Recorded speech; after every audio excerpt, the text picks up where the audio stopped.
యేసుక్రీస్తు నామమున ఈ కార్యక్రమమును వీక్షిస్తున్న మీ అందరికీ శుభములు తెలియజేస్తున్నాను. విజన్ క్యూటీ ఫెలోషిప్ వారి యేసుతో ఏకాంత సమయం ఈ క్వైట్ టైం కార్యక్రమములకు మిమ్మల్ని ప్రేమతో ఆహ్వానిస్తున్నాను. ప్రతిరోజు ఈ రీతిగా వాక్యం ధ్యానించటకే దేవుడు సమయాన్ని అనుగ్రహిస్తున్నందుకు ప్రభు వందనాలు తెలియజేస్తున్నాను.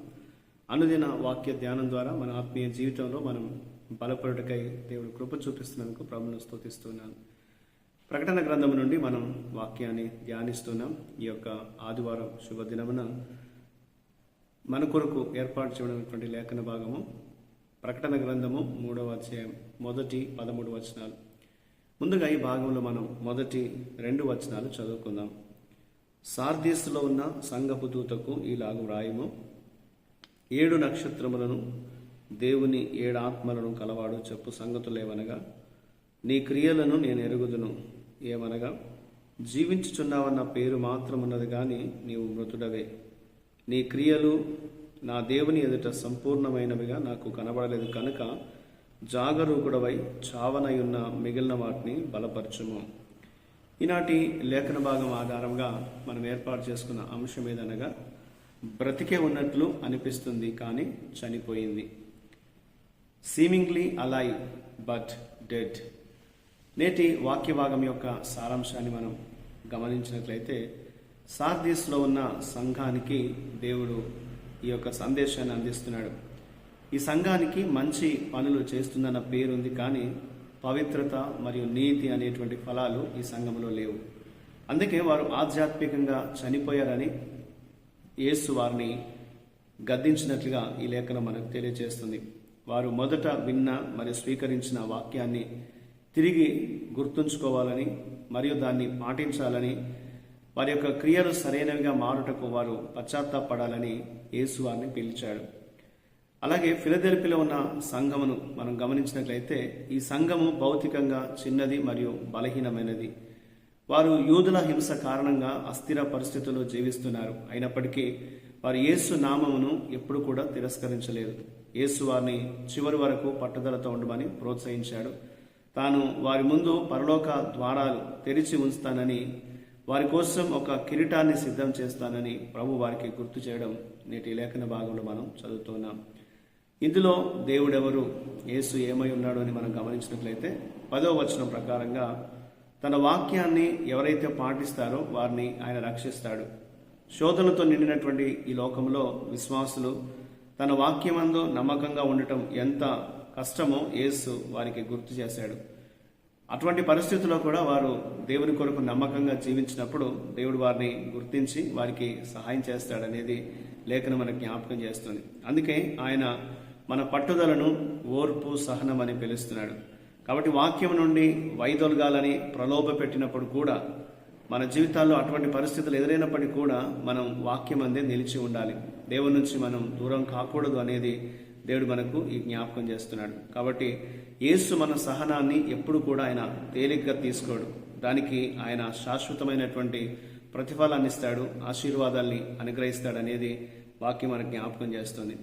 కాబట్టి ఇందులో మనం నేర్చుకునేటువంటి పాఠం మనం గమనించినట్లయితే, మొదటి ఈ 13 వచనాల్లో ఒక సంఘం యొక్క విలువ దాని బాహ్య రూపాన్ని బట్టి కాదు కానీ అంతర్గత స్వభావాన్ని బట్టి ఉంటుందనేది మనం తెలుసుకోవాలి.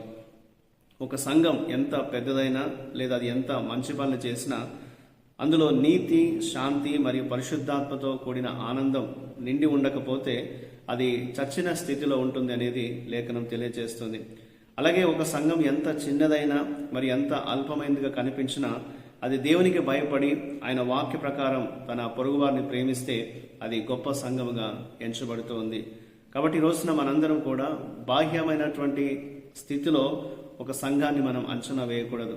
దాని నిర్మాణంను బట్టి, అందులో ఉన్నటువంటి సభ్యులను బట్టి ఇది పెద్ద సంఘం అని మనం చెప్పకూడదు. కానీ అంతర్గతంగా వారు దేవుని యొక్క ప్రేమను, నీతిని, పరిశుద్ధాత్మ ఆనందాన్ని కలిగి ఉన్నట్లయితే అది సరైనటువంటి సంఘముగా, దేవుని గణపరిచే సంఘముగా ఉంటుందనేది లేఖనం మనకు జ్ఞాపకం చేస్తుంది.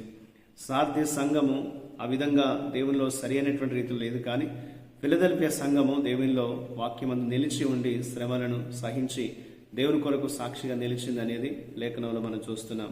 కాబట్టి ఈ రోజున మనం అలాగే మన సంఘం ఏ స్థితిలో ఉన్నాం, ఎక్కడ ఉన్నాం అనేది ఒకసారి మనం పరీక్షించుకోవాలి. దేవుని ప్రేమించేవారుగా, ఆయన వాక్యాన్ని మనం అనుసరించేవారుగా, దేవుని యందు నిలిచి ఉండి జీవించేవారుగా మనం ఉంటున్నామా, లేక బయటికి కనిపించే విధముగా బయటికి బ్రతికే ఉన్నట్లు అనిపిస్తూ కూడా మనం చచ్చిన స్థితిలో ఉంటున్నాం అనేది మనం పరీక్షించుకోవాలనేది దేవుడు మనకు ఈ లేఖనం ద్వారా తెలియజేస్తూ ఉంటున్నాడు.